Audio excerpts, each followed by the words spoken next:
Good afternoon, everyone. I think my colleague in government has pretty much said it all. But the one challenge that I want people to focus on most important, most folks don't know what IDA boards or industrial development agencies and what they do and how they impact our community. Let's put it very simple. You, the average taxpayer in Hempstead, are not getting any breaks. What they're talking about is giving a break to someone who doesn't probably need a break. But until you're able to provide the information for the community, we don't know. Thousands and thousands of residents. Hempstead has the highest unemployment of any village on Long Island. I challenge for any village, probably in the suburban area in New York State. Over 10% of the folks that live in Hempstead cannot afford to live here because they're unemployed. For a lot of the folks, even beyond that percentage, can't afford to live here, probably because they can't make ends meet. Many of the residents that I represent, and Robert represents, and the mayor represent, basically are working 2 or 3 jobs to try to pay the taxes. And here, we have a situation where it's quite possible the residents may have to pick up the bill for somebody that could probably afford to pay for the bill themselves. We don't know.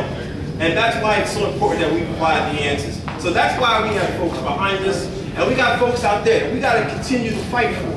We got to continue to make sure that the average man, the small guy, has a voice. That their voice, maybe they can't show up to that IDA meeting. Maybe they can't show up to a meeting upstairs.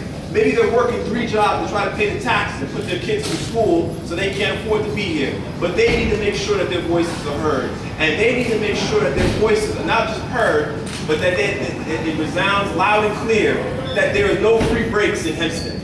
Don't look to this village for a free break, because we can't afford it here anymore. I think Robert said it best when we said enough is enough. Well, I say on top of that, no taxation without representation, no taxation without information, and most importantly, at this state, at this age, with folks at unemployment at 10%, we cannot afford to go forward. We cannot afford to go forward like this anymore. So I thank Robert, and at this time I would like to introduce my colleague in government on the village level, a good friend and an advocate of the people here in Hempstead, Mayor Wayne Hall.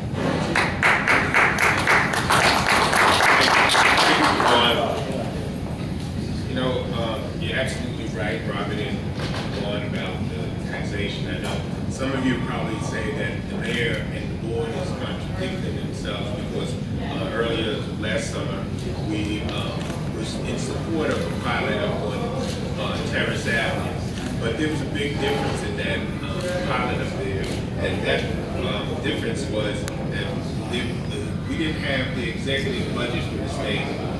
They didn't cut school taxes. We didn't know anything about that. Also, every resident that came to the board was in favor of that pilot that lived over on Terrace Avenue.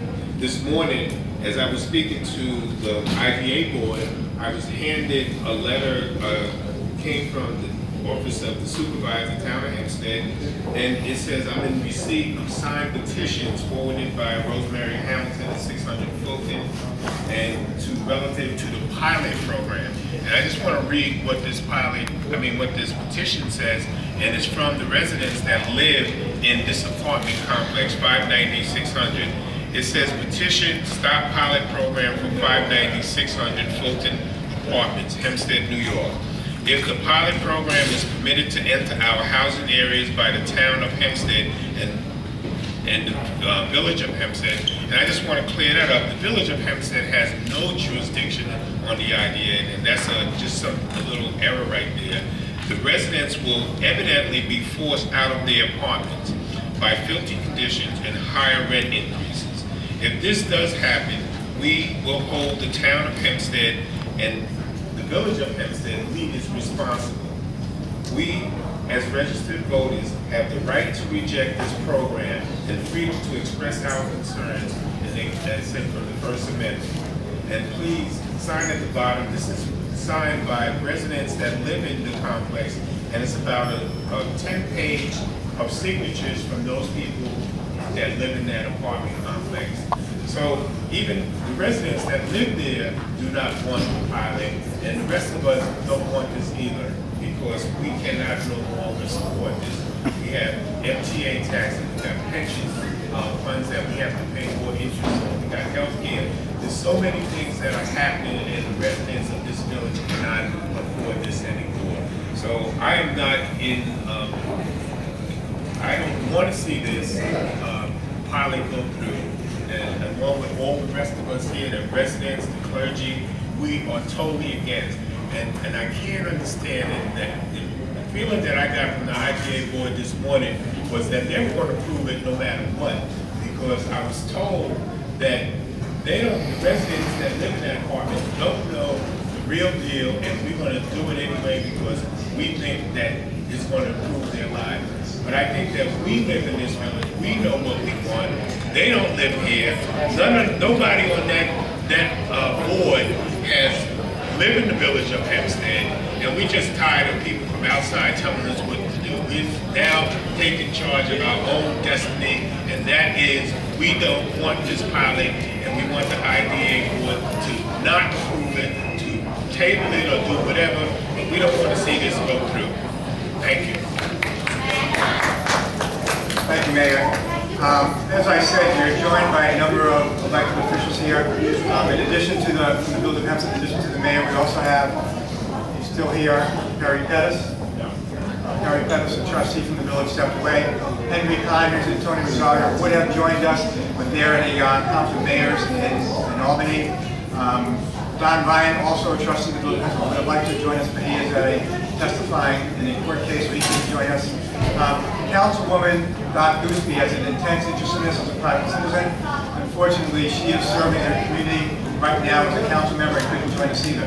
But we do have with us, and she has submitted a letter also expressing her interest in this entire issue. And I think copies of it will be made available to the press at a later point. I do want to point out that from the Hempstead School District, we've got Brandon Ray. We also have Ms. Simmons, who is the Vice President of the Hempstead School District. I'll ask you to come up and speak to the press in a moment. I think that's it for the elected officials. We also have joining us from the Council of Hempstead Civics, the President, Reggie Lucas. I'll ask Reggie to say a couple of words. I'm happy to say that Councilman Gooseby has just joined us.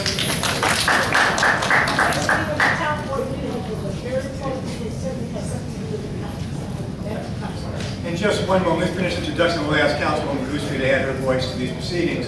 I also would like to point out that we've got Barbara Bassett from the press. We've also got Reverend William Watson representing the clergy.